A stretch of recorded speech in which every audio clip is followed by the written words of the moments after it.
গণভোট আয়োজন নিয়ে রাজনৈতিক অস্থিরতা ও বিভ্রান্তি বাড়তে থাকায় বিষয়টিতে কঠোর অবস্থান নিচ্ছে অন্তর্বর্তী সরকার। সরকার সূত্রে জানা গেছে, যে কোনো অনুমোদিত প্রচারণা, গুজব বা রাজনৈতিক চাপের বিরুদ্ধে এবার জিরো টলারেন্স নীতিতে যাচ্ছে প্রধান উপদেষ্টা অধ্যাপক ড. মোহাম্মদ ইউনূসের নেতৃত্বাধীন প্রশাসন।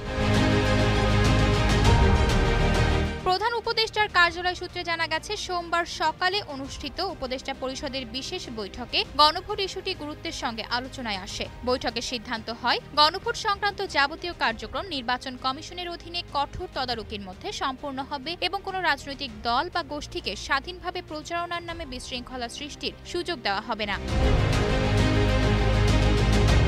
একজন উপদেষ্টা জানান, সরকার এখন গণভোটকে কেন্দ্র করে আইনশৃঙ্খলা বাহিনীকে প্রস্তুত থাকার নির্দেশ দিয়েছে। মাঠ পর্যায়ে তথ্য সংগ্রহ জোরদার করা হচ্ছে এবং ভ্রাম্যমাণ টিমকে সক্রিয় রাখা হয়েছে।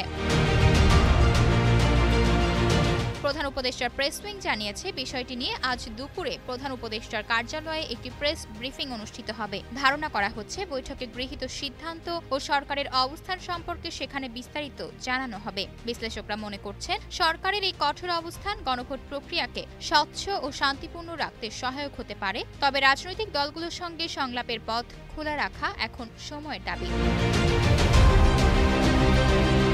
আশা অর্থী, নিউজ ডেস্ক, গ্লোবাল টেলিভিশন।